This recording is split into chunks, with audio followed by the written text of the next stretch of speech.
Hello, hello, and welcome back to Influential Dental, where we are interviewing some of the most influential people in the dental industry. And I'm here today joined by my co-host, Michael Keeter. I am Julianne O'Connor, and I'm an influence coach for high achievers, amongst other things, which I won't get into, but I'm so jazzed and excited about our guest today, who is somebody that I've known for a moment. But before we tell you about him, I want to introduce my co-host, and then we will bring on our very, very special guest, which is going to be such a treat for the dental industry today. Yeah, thank you, Julianne and Michael Keeter, and great to be on the show today with Zach Lund, which I got to meet earlier before we went on air, and I'm very excited about this conversation as well for a lot of different reasons. And you may want to stay for the entirety of the program because I think we're going to go a little overtime with this. But Michael Keeter in the dental industry for about 18 years now, and excited as we keep rolling with Influential Dental. And again, this is about the most influential people in the dental industry, their stories, and why is important to know your place when it comes to your influence on others, and why it's important to be an influential person in your day-to-day life. So again, very great to be here, and thank you, Julianne and Zach, for being here. All right, so let's talk about Zach here for a second. Okay, so I could go on and on with, oh my gosh, how much you've been in the media. You are, man, I'm just so thrilled to have you. You are an Olympic athlete, and woo, yeah, we're like, I feel like I'm in, it's star-studded today. And you and I have gotten to know each other really, really well, which is just such a gift. And in fact, you are also a coach as well, and that's also exciting. But what I'd love to deep dive into today is a little bit about your journey, because you have an incredible story about how you became an Olympic athlete, how you were number one in the world in your sport, and just some of the challenges that you've overcome, because we know that in the dental space, there are a lot of challenges, and we're seeing a lot of issues that come up in the mental health arena for people in this space, and so many different things. And I know you've been faced with a bit of all of that based on just the things you've overcome. But will you start by giving an introduction of who you are and just a little bit of your background? And then we'll just turn this into a casual conversation, but I'm going to have a lot of questions. I know Mike is going to be thrilled to ask you lots of questions today too. Thank you for having me. It's really nice to meet you, Mike. And Julianne, as always, you're amazing. You've been a big influence in my life. So thank you so much for everything you do for me as my coach. And a little bit about me. I'm an Olympic athlete. I did the sport of skeleton. For those of you who don't know what the sport of skeleton is, some people don't. It's like bobsled or luge, but it's where you head first down the track. Extreme sport. A lot of people thought I was crazy for doing it, but you are. We still think that. I loved the chaos. I loved the challenge of it. And in that sport, you go down an icy chute about a mile long, gets up to speeds of 90 miles per hour, up to 5 G forces. I have a fused neck, a lot of concussions from it. But man, was it fun. And it was being in that environment that really made me feel alive. I'm a proud father of 3 daughters, 3 amazing daughters. I live in Oregon, and where I'm a good person. Yeah, go Ducks. Mike says that because for those of you who don't know it, he played for the Oregon Ducks.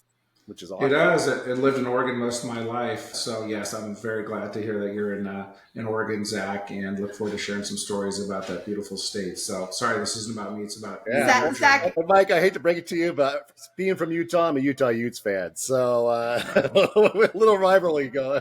That's okay. I'm West Coast football. So again, we can talk all day about the Pac-10, the Pac-12, why they should have kept the conference together. But no, I'm fine with the Utah Utes, and actually have some friends that are Utes. So good to know, Zach. Thank you. Yeah. But so I made an amazing career, 15 years as an athlete. Got to be number 1 in the world, overall world champion. Got to go to make 2 Olympic teams. Took 5th in the 2010 Olympics, which is my last competition I ever did. And then I became the U.S. coach for this team, the USA Skeleton team, and coached multiple athletes to Olympic medals, which was awesome, and really learned how to coach and how to get people to perform at a high level. So those 6 years as a coach were really big for me and my growth. Yeah, it's amazing. And you're coaching somebody that's aiming for the Olympics now, aren't you?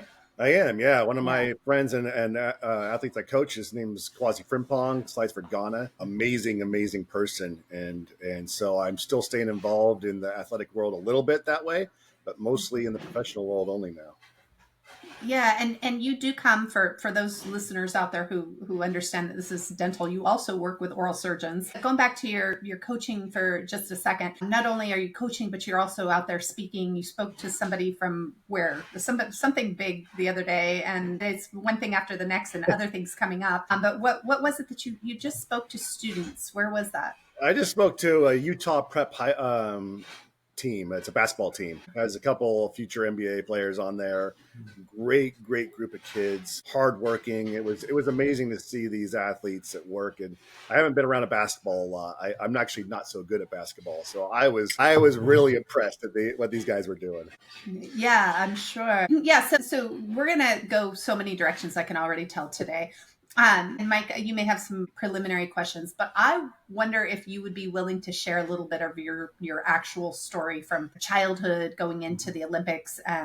I know we don't have tons of time, but we probably should do a part one and part two on you. But I'd love, because you have such an unbelievable journey, and I think it's so applicable to all of us who are trying to build really big things, like really high level, things that we're trying to achieve. And you have done it. You're somebody who's been there, and you've created these Olympic principles that absolutely apply to dental or anything else where people are trying to achieve things.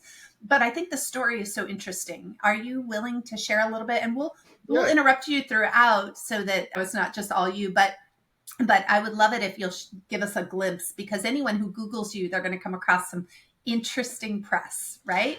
And what does yeah. that all mean? Yeah, And go before ahead. and before we go there, Zach, which again I've read your story and I look forward to hearing it from your perspective. But I would really love to know is how you got into skeleton.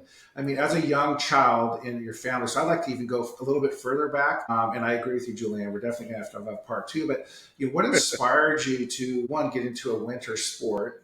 Such a skeleton, which is very unique, and then take it to the next level. I have some old history in football and why I kind of went down that path, but I really want to know your path and why you went to a very specific Olympic sport and what motivated you as a young child. And then your rest of your story obviously is rocket ship from there. But tell me on early on what inspired you and who was an influence in your early childhood to not only get into sport, but that particular sport.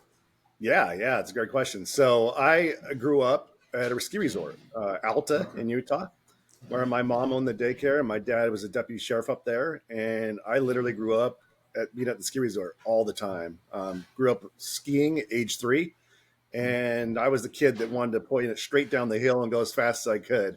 Even at age 3, I was like doing my pizza, just going straight. They had to get me to turn more, but Nice. so I grew up on skis, grew up in the winter sports, and I also grew up watching the Olympics. My mom and I were huge fans of the Olympics, and we'd watch the summer and winter Olympics. Just everything we could, we would watch. And I always looked forward to seeing the Olympics. It was very inspiring for me as a kid. I just thought it was the coolest thing in the world. And watching the people and the Team USA march in the opening ceremonies into that stadium. And one day we were watching, I just watched like Carl Lewis just won a gold medal in the Summer Olympics. And I looked at my mom and I said, Mom, I want to be Olympian someday. And she looked at me matter of factly and she said, Well, you better get training. And that moment was pivotal for me because it was in that moment that I realized, well, my mom thinks that I can do it. Like she didn't say, oh, that's really hard or you can't do that. She said, well, if you want to do it, you better start working. And so I literally went into my backyard that day and I started running sprints on my lawn. I didn't know what I was training for. I just knew I had to start training because mom just told me I need to start training. And I was maybe like, I don't know, 8 years old, somewhere around there. And just that's literally how the dream became became a dream. That's where that it became like, okay, well, maybe I can do this. And Yeah, so I so you started, had a very preliminary intuitive sort of draw to wanting to go after this dream, which is unique from some people who don't figure it out till later, right? They don't even know what they want, or they're pushed into something. But you kind of chose it, which is kind of special. That's kind of a cool, yeah, preliminary start, right? you can always say, I guess I've had my head in the clouds a little bit. I've always been a big dreamer. I've always had big aspirations. I like to do things that are hard and do things that most people can't do. because I know the how exhilarating that is to do those hard things. And so, here I was like, okay, I am a skier. I'm going to go into ski racing. So I started doing some ski racing. I didn't like it. I didn't like sitting at the top of the hill waiting to chase some gates. I'm a huge fan of ski racing. Don't get me wrong. It's like, I think it's one of the hardest, greatest sports ever. It just wasn't right for me. I preferred being out free skiing, get some powder, moguls. And so I kind of went away from ski racing a little bit after doing it for a little while and thought, okay, well, maybe that's not my calling. And that's when they started building the track in Utah for the 2002 Olympics. And my dad actually kind of said, hey, they're building this amazing playground in our backyard. Why don't we go check it out? So we went up, drove up to Park City, saw this track, and it was just getting built then. And it was intimidating. It was scary. It's like these giant curves, concrete, going over the road, bridges. And I was like, I don't know, Dad, this looks a little crazy. He said, well, think about it. And I thought about it. I looked on, this is the early stages of internet. And I saw some horrific crashes. Of course, that's usually what's on the internet. And I was like, oh, I don't know, Dad. And so I told him, no thanks. I don't think it's right for me. And it was actually a little bit later. So he invited me. He said, I'm going to take you up to the Alpine Slide in Park City. And I said, awesome. I love the Alpine Slide. We never had a lot of money. I was excited to go because we didn't go very often. And instead of going to the Alpine Slide, we get up there. Instead of turning right, we turn left. And I'm like, where are we going? And he said, well, there's a national tryout for the luge team, and it was summertime. It was street luge, so where they have rollerblade wheels on the track, the sleds, and you go down the road, the canyon roads. And he said, I signed you up for this tryout. You can try it. If you want to do it, great. If you don't, we'll go do the Alpine Slide. So he just signed you up without you. Like, I would panic if I was, a kid and somebody signed me up for something. And you were just like, okay, head first, let's go for it. Or what? Well, this is luge, so this is feet first. And that's how I started out in luge. And so we get there, and I looked at it, and I saw these kids flying down this hill, and I was like, okay, that looks kind of fun. I was like, I'll try it out. So I do this tryout, and I loved it. I was having a blast. And it was a national tryout. Thousands of kids tried out, and they were choosing just a handful, I think it was a dozen, 15 kids to come back to Lake Placid, New York, and start training for the junior national team. And I got chosen. I thought it was a one-time thing. I thought I was going to try this out, have fun, and that would be the end of it. And years later, I actually ran into one of the coaches that chose me. And I asked him, I said, why did you choose me? And he said, well, the sleds are really heavy because they have rollerblade wheels. They're made of steel, wood. They're heavy. And you have to go carry them back to the top of the hill to go down the ramp and go back down the hill. He said, you were the only kid that was grabbing the sled, throw it on your back, and running back up to the top. So it was the effort. They liked the effort. And that was a good teaching thing for me too, or a good learning for me too. And Zach, good to hear that because you hear so much about it. And I've coached on a little level, up to 8th grade football and some other things. But, you talk about effort and skill and, ability. And, I'll take kids sometimes, and I think this transitions into dentistry, that someone is willing to provide the effort. You can teach the skill, but effort is something that's built within. And this is a perfect parallel to dentistry and young dentists coming into the profession or them trying to fill their way with their team or staff. And also the story about your father as well, taking a risk, putting yourself out there. And I think as professionals in the dental space as well, we all need to put ourselves out there and take some risk and to try something different. And you never know, like you said, and that's a great analogy. You went left instead of right, and you went down the hill, and then the rest is history, as we say. And I think that's in our day-to-day lives, whether it's professionally or personally, sometimes it's just going down the hill. Right? Yeah. Well, yeah. And I agree. And also the effort thing, we go back to this, you see this a lot now when people are trying to, hire people, and they're hiring when they hire off of, a resume with a long list of skills, but they don't hire off of, the preliminary, heart behind it, if you will, or that willingness to make the effort, then they end up, failing with that. And so I think there's so much to be said about you can train anything, right? For the most part, but you can't teach a person how to have that passion and, or how to show up and understand that wherever they go, there they are. And, everything you take with you everywhere is going to be reflective of that passion. Well, and also, and especially when no one's looking, right? You weren't thinking about it. You just did it because that was how you're raised. That's how you were built internally. is you Yeah. gave effort in whatever you did, and especially when no one's looking. So yeah, from team members, dentists that work in organizations, DSOs and others, it's the times when you're doing the extra things that no one sees that really do make the difference. And to 100% your work. point, Yeah, work ethic and mindset are huge. It's Yeah. there's a lot of dentists out there, and there's a lot of competition. And to set Mhm. yourself apart, you really have to find those little things to set you apart. Effort and is one big thing, but also your mindset and how you go about it is huge. Yeah. Yeah, no doubt. So can you continue on? I want to definitely get into the story. So you end up getting picked, selected for this, right? And then what happened after that? So you go and you start training. And did you get separated from your family to do that? Because we have so many people where, they come into this industry and they're separated from their family young. And we see impacts on people from that, right? So I'm kind of curious, or did you get to stay at home and still go train? What did that look like? Yeah, so I was 13 years old when I got Mhm. recruited. I was young, and I got a letter in the mail that said I get to go to Lake Placid, New York, and live at the Olympic Training Center, and live in dorms, have a cafeteria, be with other kids my age.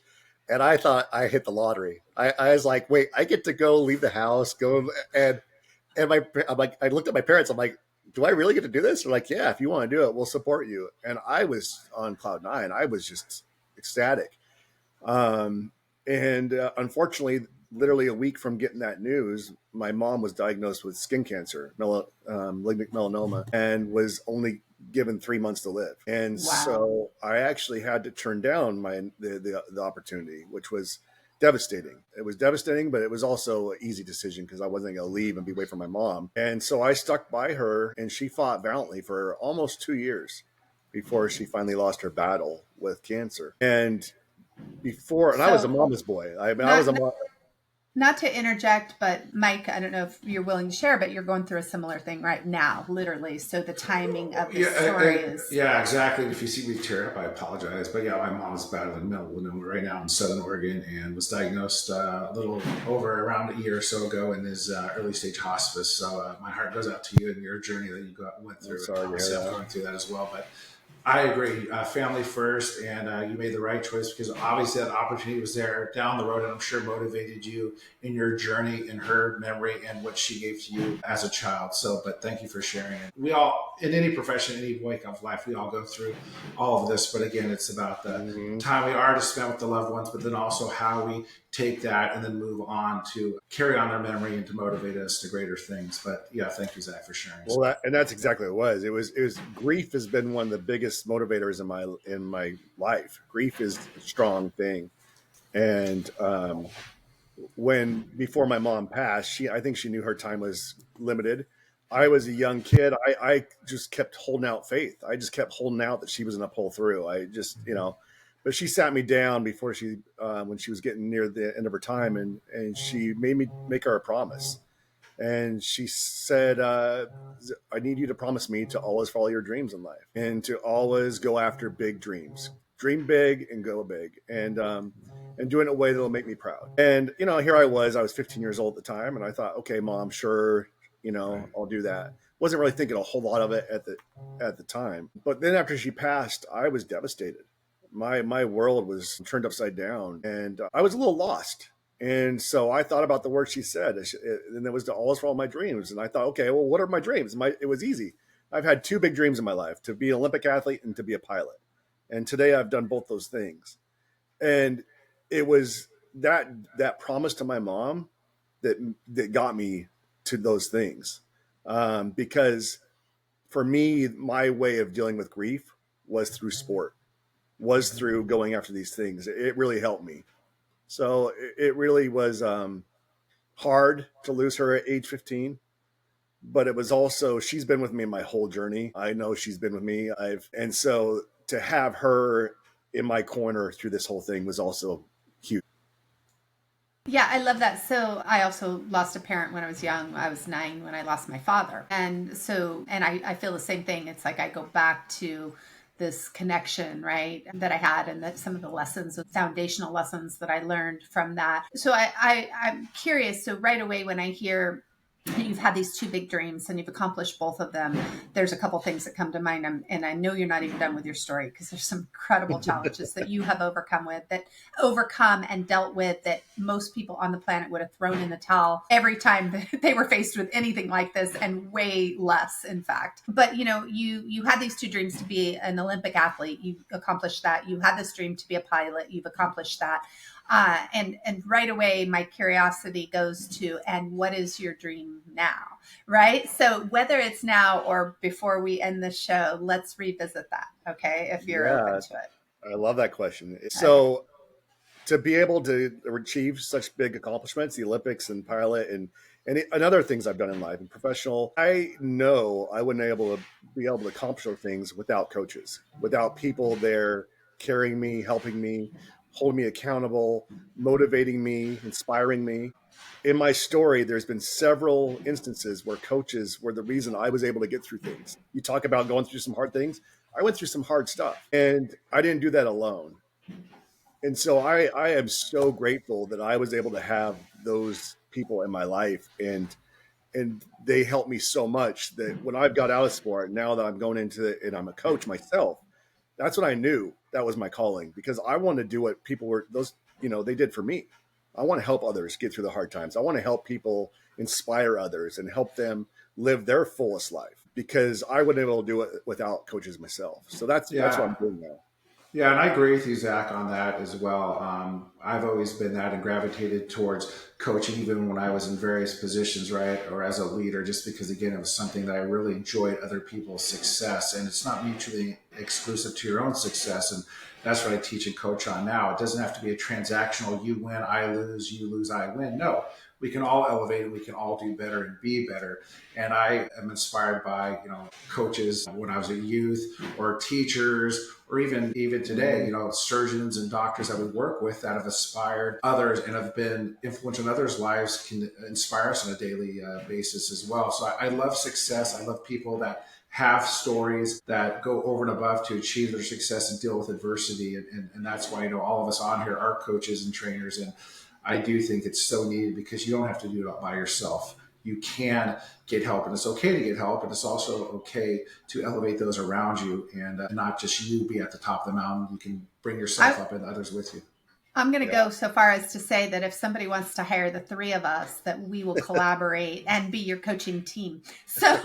But we'll come back to that. We'll come up with a great offer on that, because you would have an Olympic athlete, an influence coach, and then somebody who is phenomenal with understanding the corporate side of collaboration and KOL development and all of that as well. So you would be really in great hands if somebody is really looking to implement that. I'm going to put it out there right now, because we already know you're on our coaching team. We know you're going to be speaking at ADI this year. For those of you. Speaking of ADI, Julia, this is a perfect time to thank our friends at ADI for sponsoring our podcast. We are in collaboration with American Dental Institute. They put on their event every year. This will air before that event, which is ADI2025.com. You have to get tickets to that. It's so inexpensive. You get 2 days of stellar speakers from the industry, but Zach has been invited to speak this year. So he'll be our one non-dental professional, but you're still a dental professional. You're still in the dental space working with oral surgeons, but you won't be, the CEO of a multi-billion-dollar company necessarily, but you are the Olympic athlete. And so you are going to be such an amazing variety, add that variety, and it's going to be so much fun, because you're an awesome elaborate on that. So my day job for the last 5 years is I'm a medical device rep for Stryker, and I work in the CMF space. So craniomaxillofacial, I do orthodontic surgery, work with a lot of oral surgeons, ENT, all kinds of specialties. So yeah, I've been in the industry for 5.5 years now. Well, and I'll add to that. So, it's interesting, because sometimes I think that reps get, sort of a bad, rap. People don't understand that, Mike comes out of being a rep, and then he moved up into corporate and worked in training, education, did all of that stuff. But what people don't know is that you're coaching these surgeons. And so it's like, yes, you have this position where you're working in the corporate arena, but it gives you access, and you're able then to coach these oral surgeons who so desperately are in need of that type of somebody coming from even this other world outside of the industry, who can give these tips too, right? And Yeah, so that's it's one of the awesome. biggest reasons I got into coaching more and more is because being in the OR and talking to the surgeons during the surgeries, you get to know them quite well. And I realized that, man, they had the same struggles as anyone else, as all of us, right? And in order for them to do their job well, the job of a coach is to eliminate barriers for people so that they can succeed and so they can thrive. And everyone needs that. When I was coaching Olympic athletes, it wasn't like I was giving them this, like, some of the smallest things I did were some of the biggest things I did for them. There was days they had a race the next day. They had laundry that needed to be done. I was like, I'll go do your laundry. Like, you focus on the race. Like, That is whatever it takes, right, Zach? I mean, I get it. Whatever it takes to get the job done, and athletes get it done. If you have to help them on with their laundry, or giving them a good meal, or giving them a ride so they can get on the court or on the field or on the track, then so be it. So I get it. yeah, it's just Coaches have done eliminate so much barriers. more to eliminate. As Yeah. as your coach, Zach, here's the thing though, is we're gonna outsource that piece, okay? So not to worry, you'll still get your laundry done. It is a bonus we're adding to only today. Okay, only if you reach out to influentialdentist@gmail.com today and ask for us as a group to coach you, then you will get your laundry done, but we're outsourcing it. All right, Just done. know I'm the guy that throws the whites in with the colors, so you might not want it. Back to you. So where we left off is your mother passed, right? And then you kind of got lost, right, in your story, and you got lost with having felt this grief, right? Which also, just fast forward to, you do all this work helping people with grief counseling, which is just a side note if somebody is going through that. But take us back to, when you're feeling this lost thing, and then you're rediscovering that, hey, your mom said, go after big dreams, like don't drop the ball with big dreams, make me proud. How did that message come back and motivate you? Yeah. So I told my dad, I said, hey, can we call the Luge Association and ask them if I can still go? And so we did. The track. But this is years later, right? This is 2 years later. Yeah. Okay. So way past. They like to develop you when you're young. I was a little past that, but they said, hey, the track in Utah is done. Go check it out. So I went up and I started doing it and I got hooked. I loved it. I loved the sport. It's a hard sport. It was fun. It was challenging. And it was a good distraction for me. It was a good thing for to help me deal with my grief. And I got hooked and started doing it. I did really well. I did really well as a junior luge athlete. And then I got cut. I got cut from the team. At age 18, they said, hey, look, you started years later after we wanted you to start. And mind you, I was the third ranked junior in the nation when I got cut. But they said, with where your age is, with where your development is, we just feel like we need to move on. And talk about insert one of the most influential coaches in my life. One of my coaches, Wendell Suko, he was an Olympian in luge. He came to me and said, hey, I don't think these guys know what they're talking about. I believe in you. I see you have what it takes. Don't quit. If he didn't do that, I would have never become Olympian. That was a pivotal moment with that one coach believed in me. I have like chills right now and I want to cry. I'm not even kidding. I mean, so think about this. How many times do people get lost because nobody saw something in them and expressed it? They may even have seen something, but we don't speak up and help people. Like I'm so touched by that. And I'm so thankful to this human that they came back. Yeah. We're all going to be bawling today, right? Like we're coffee, but no tissue. Go on. That goes to your point, Julianne, in professional life, and again, especially in dentistry, where we're dealing with obviously a lot of turnover in the industry with teams and staff, and dentists and doctors' own worth on what they want to do. Literally, one simple word or compliment or encouragement by a peer to a peer, or a peer to a team member, whether you're at a conference or anything else. And we know, and we've been touched by this on colleagues in the industry with higher incidence of mental depression, suicide rates, and everything else. If someone would speak out and acknowledge their greatness, whatever that is, hey, doc, you should go and be a perio and not just or you should go into that course. But say something positive, do something positive, because you never know what they'll have an influence on. Just like Zach said, I had a similar story when I was in ninth grade, the same sort of thing. I was doing whatever, and he's like, look, you have the size, whatever, you can do what you want to do, but you have to get your butt in gear. And I took it to heart, and that was something pivotal that I remember 30 some years later. So words do matter, and being influential with those words matter and go a long ways. So. Yeah, and a personal note on that. Let me get really personal for a second. So, Mike, You're an example of this because you approached me to go into business together. And honest to God, I don't know what I'd be doing right now had you not done that. And we formed this company and we've done these incredible things already. And we motivate each other literally every day. And I swear it's only because you saw something in me that you wanted. And then I saw it in you that we're able to do that together. Right. And then same with you, Zach. We're all collaborating now. And it's like, so it doesn't matter who you are. If you see the potential in somebody else, what happens if they know it is they rise to the occasion, right? And so, and then they exceed your expectations, right? So it's really an impactful story. Just that piece, if that's all that anyone took out of this today, Right. then it would be worth it, right? But there's so much more. Right. And even if you don't know, you do the right thing, say the right thing, you may never see that person ever. And I talk about coaching kids that are 7th and 8th grade. I don't know what half of them are doing, but you know what? If I put them in the right direction and they're successful now or they're leading a better life because of that, that's great. I don't need to have that affirmation or know that. But the fact is, you should do right, be right, and speak up, and good things will come around, like these collaborations, these relationships were amazing. But it will leave the world a better place, period. So I guess that's what I'm trying to say. And that's what we try to say through our podcast and our day-to-day lives, and what you're doing, Zach, as well. So obviously you're making a huge influence and impact. And are you still in touch with that coach, out of curiosity? Not close contact, but in contact, yes. Yeah, but that's to your point, right, Mike, is that you may not know the impact you've had on somebody's life, whether you talk to them again or not. And we know that there are studies that are coming out about how you can save lives. Literally, if a teenage kid, for example, knows that just one adult cares about them, it could potentially prevent them from committing suicide. And so we know that there are statistics that are so profound about somebody, anybody caring about somebody else and seeing potential in them. Right. And I'm sure this happened in dental schools and in offices and stuff, and going back to the dental profession, but I guarantee it's happened with youth. And when you're coaching young men and women, it does make a difference. I have kids say I would drop out of school if it wasn't for me to be on the football field or coaching, put an interest in me. And that goes with kids and or adults. So again, we're all human and we all need that, a positiveness and that encouragement to succeed.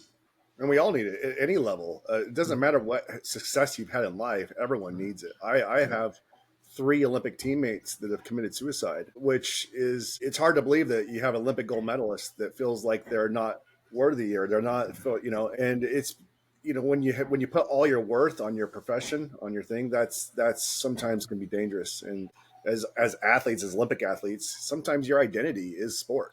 Sometimes a dentist's identity might be being a dentist.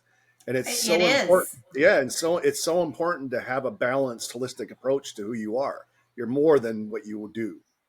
Yeah, and I'll give you I just want to insert one quick comment about that. So this is not everybody, right? Nothing that we say is about everybody, right? Yeah. But so we generalize at times, but this is very much the case in the dental industry, where we see that people are tied so much to their profession and their title. And what so much so that when they go into retirement, I have had people come to me for coaching who literally don't want to let go of their license, and they're retired. And they're coming to me for post-retirement coaching. And I'm like, why won't you let go of your license? And they won't let go of it because their identity is so tightly tied to it that they don't know what they do if they couldn't say that they had it. And I'm like, you are a dentist. It doesn't matter. But it's incredible what we hold on to from our past and from, the stuff that we think it makes us who we are, which is not at all what makes us who we are. Yeah. So continue. I'm sorry to interrupt you. I couldn't help it. I forgot where I was going with that. Anyway, I'm terrible. He told me to go find another way. He said, there's other ways. Go try bobsled or go try skeleton. And so I went and did some bobsled driving. I actually won 2 junior races. Did well at it. Didn't enjoy it at all. It was like taking a bus down the track after I'd been taking a Ferrari down the track, because they steer completely different. They're different feel. Just wasn't right for me. Nothing against bobsled. Great sport. And so that's when I thought about trying skeleton. But, skeleton and luge is like skiing to snowboarding. You talk to a skier, they're like, oh, snowboarding sucks. Snowboarding's like, oh, skiing sucks. Like, you have I always thought I looked down on this sport of skeleton because I was a luge athlete, right? And then I tried it. And, oh, man, going head first down that track was exhilarating. And because of my experience of doing luge, it transferred over quickly. And the sport just was a natural fit for me. And I loved it. It made me feel alive. It literally, if you could imagine what it feels like to fly, this is about as close to feeling as you can get, other than jumping out of a plane and doing that. It's really close feeling. It's amazing. That's incredible. So then moving forward, you did very well, obviously. We know that you became a champion at the sport. So tell us about some of those wins and where you started to, kind of run into obstacles in your career. Because right now, at this point, you're going with the intention that you're going to go into the Olympics, correct? Yeah, yeah. So then Yeah. I was like, okay, this is it. This is my calling. Everything was given to me that I needed, and I knew my path to my dream. And so once I had that, there was no stopping me. I was unwavering commitment to getting there. I almost got there quite quickly. Was in line to get for the 2002 team in Salt Lake City, in my hometown. Um, I was doing quite well. I was really almost unbeatable at that track in Park City because I had so many runs on it. And a week before the Olympic trials, I was in a major car accident, hit and run, totaled my car, threw my back out. I have scoliosis, so I have a little bit of bad back already, and threw it out, threw me off mentally. And I missed that team. I missed that team in my home Olympics. And that was hard. That was hard, but it was actually one of the better things that happened to me because I went to the race, I saw my teammates win medals, and I was like, okay, there's nothing that's going to stop me from getting there. And I put down a game plan. I said, in 4 years, if I do these things, and I laid it out, a really clear plan. If I do these things, I am not only going to be on the Olympic team, but I'm going to be a gold medalist. I knew it. And so I put down these goals to it and worked on it. And I moved to live with a trainer. I mean, I committed everything to this dream. Um, and fast forward a few years later, here I am going into 2006, the next Olympics. And guess who's number one in the world? Guess who's the gold medal favorite going to the Olympics?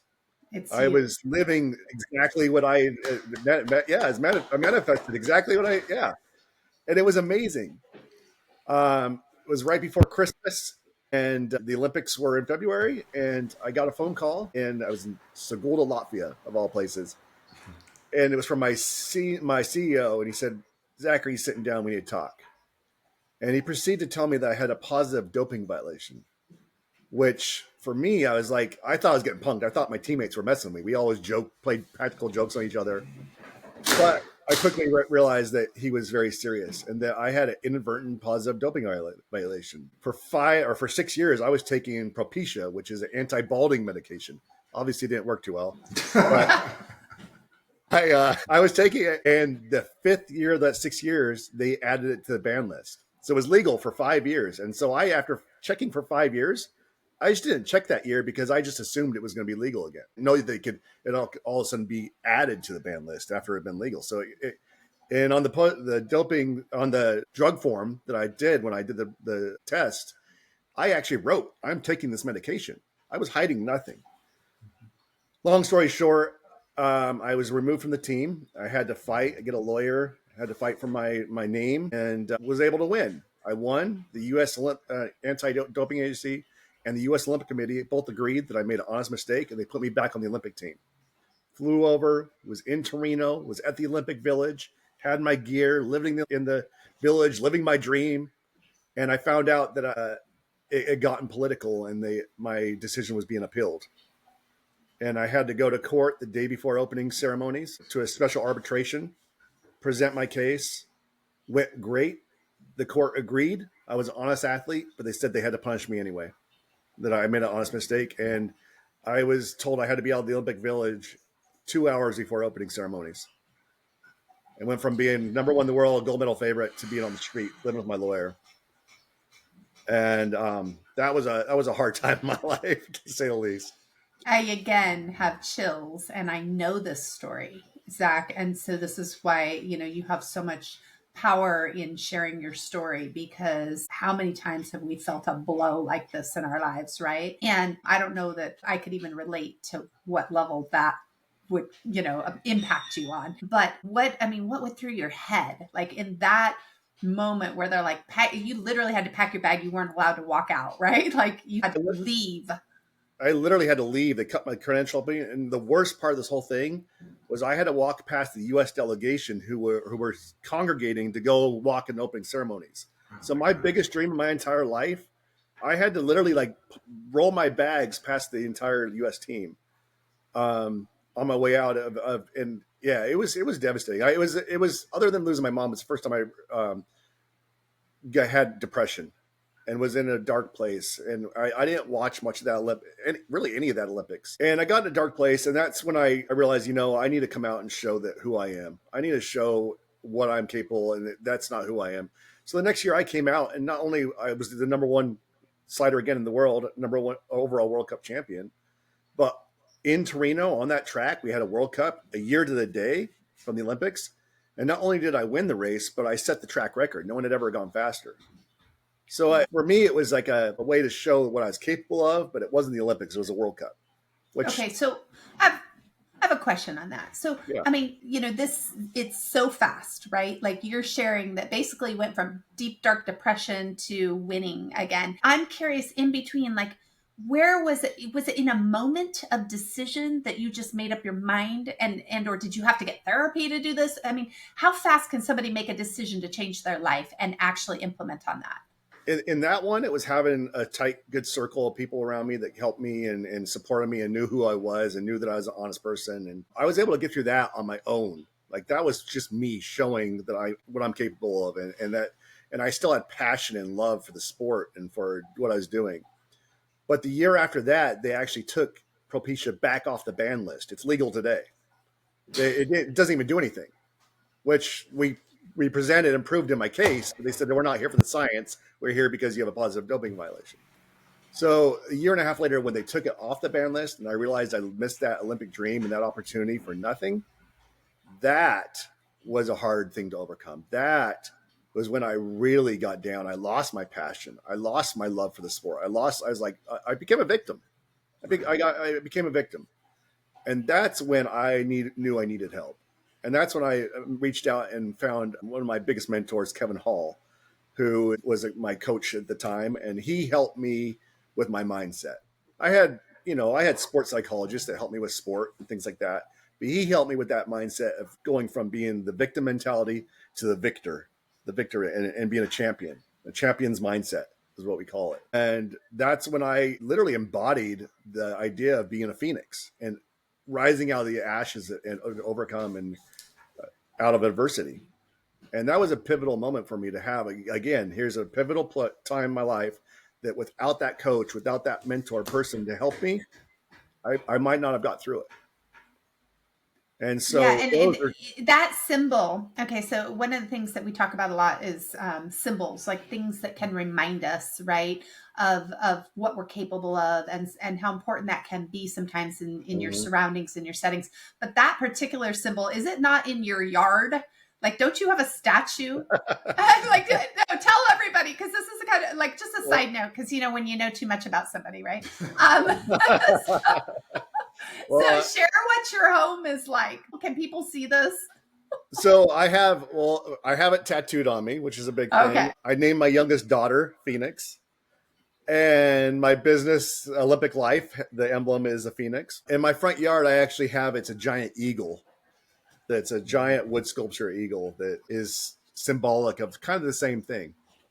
Well, that's a great reminder. I mean, obviously, on your day-to-day life and what you had to overcome, and if obviously if you can do it, Zach, we can do it. I can do it. Dentists in their day-to-day life, dental professionals in their daily life can do it. I mean, as an Olympic athlete, there's only the smallest percentage that have ever gone there, and you've gone there and then came back and got to the highest level. So, yeah, I'm amazed by that story, and I think that's a great reminder that a lot of bad things can happen in our personal and daily work lives, but at the end of the day, it's our own responsibility to pull our bootstraps up and get after it and to find those that can help us achieve it and to be that influential person as well to pay it forward. Yeah. So, and my mentor helped me that, and the people around me, my inner circle, helped me do that.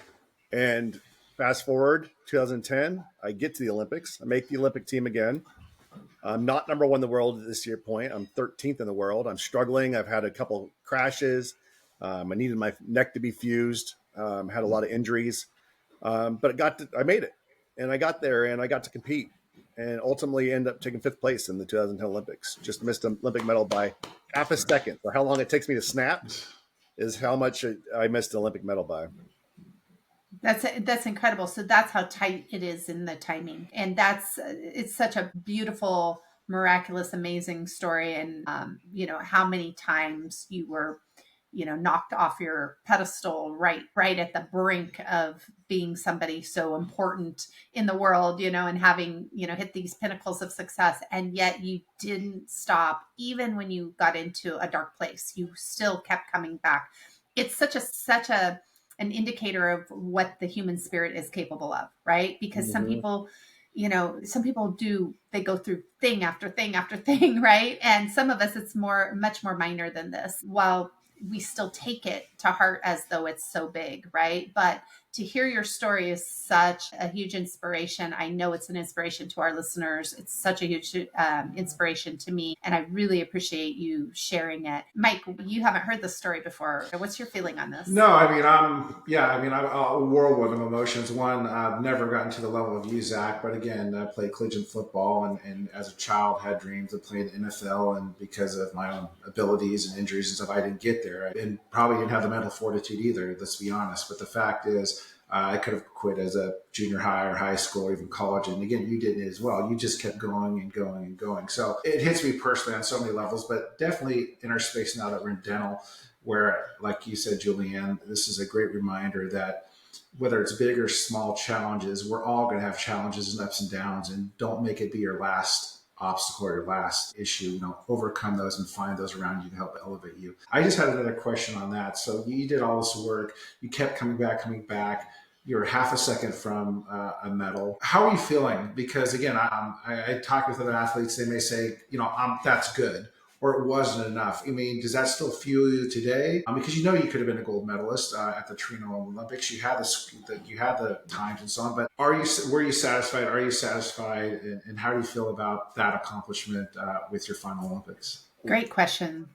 100%. I am so grateful for my journey. I would not give it up. I would not go back and have an Olympic medal right now and give up my journey, because all those hard things I went through, those are what shaped and made me who I am. It's the hardest things I went through that were the greatest teachers for me. And so I feel grateful that I got to grow and learn and become stronger because of them. And I'm so proud of my fifth place.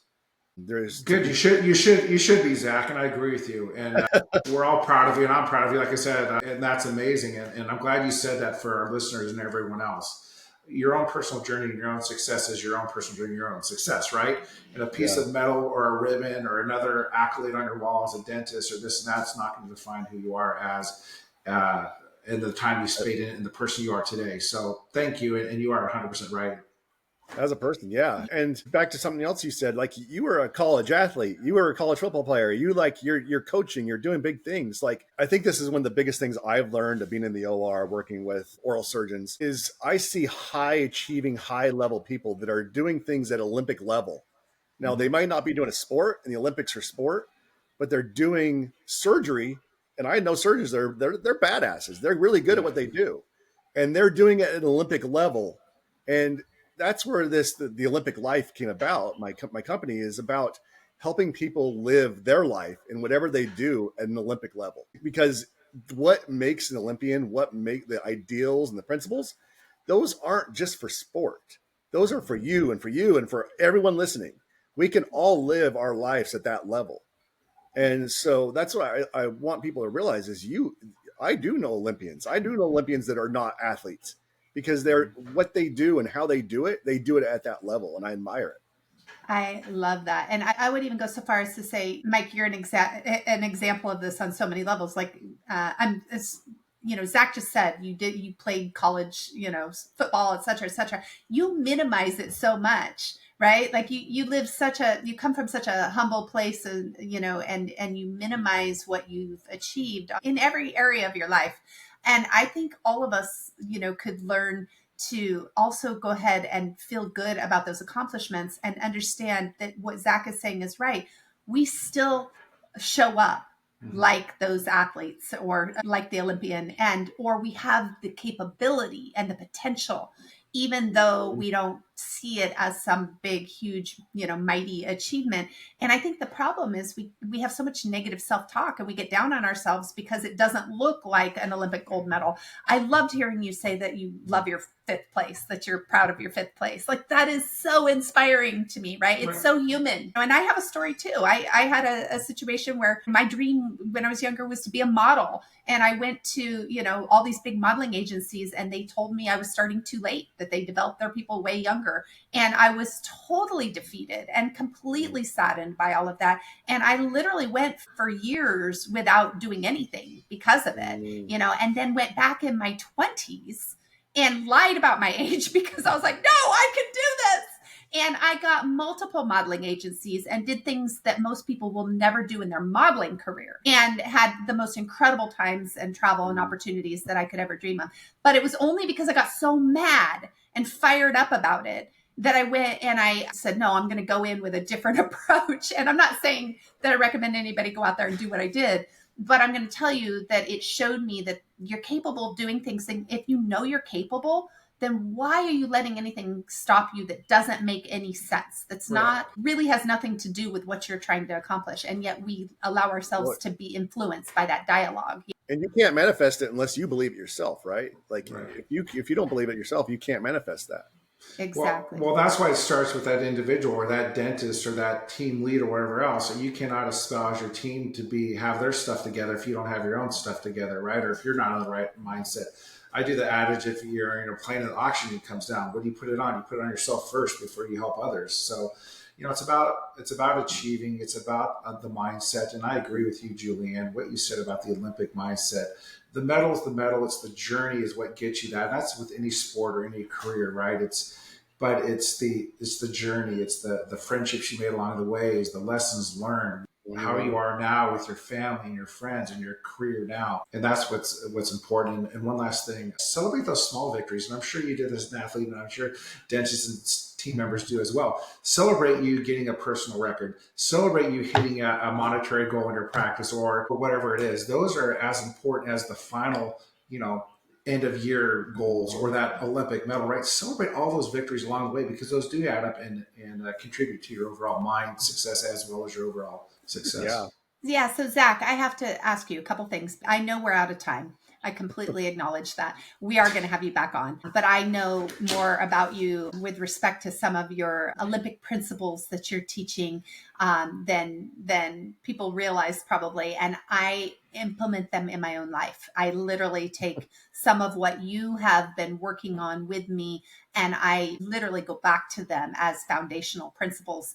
And so do you mind sharing even just a couple of those principles that you sort of have designed into your coaching program, just so people kind of get an idea of how does this apply to them, right? And it can be very, and one of the things I just want to note on and make a note of, it's what Mike was saying there, is that, one of the things that had an impact on me with you was that you said, do you think that I would have spent my whole career for that 5 seconds or 2 seconds or whatever it was of getting that, going down the track? Or do you think it's more important that my life is about the journey? Right. Yeah. And so that ties into one of your principles. And that really hit me, because I'm like, it's not about the win. It's not. Yes, the win is there. It is a guiding force. But can you talk about that just a little bit before we wrap up? Yeah. So, one of my principles is going headfirst in life. And that's living fearlessly. That's not letting fear run the show. That's taking chances. That's getting out of our comfort zone. That's literally, my sport was crazy, but that was me going headfirst into life. And that mindset of people taking risks, people putting their neck on the line.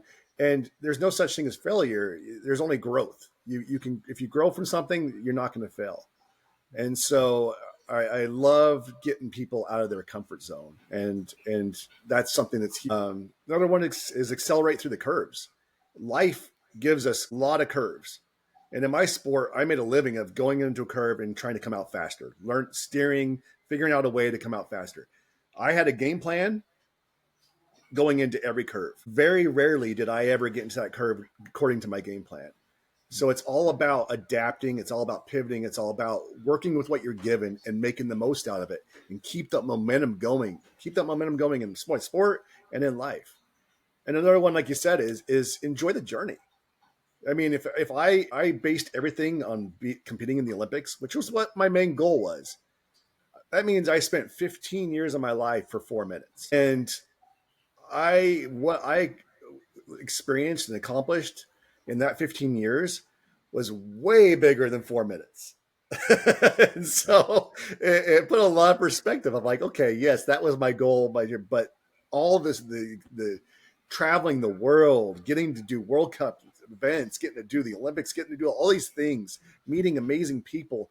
That's what it was about. Kind of like you said, Mike, it's so much more about the journey. And so I always ask people that I work with to not lose sight. Yes, it's great to be ambitious. It's great to have goals.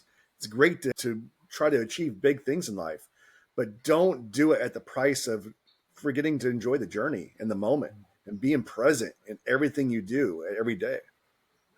Yeah, I love that. Thank you so much for that. So, Zach, it would be great so for the listeners out there, if anybody is, putting on events or looking for speakers, Zach is available. I'm going to just pimp you out right now because that's what I do. And he is very expensive. His honorarium is way too high. But if you talk to me, I'll get you a deal.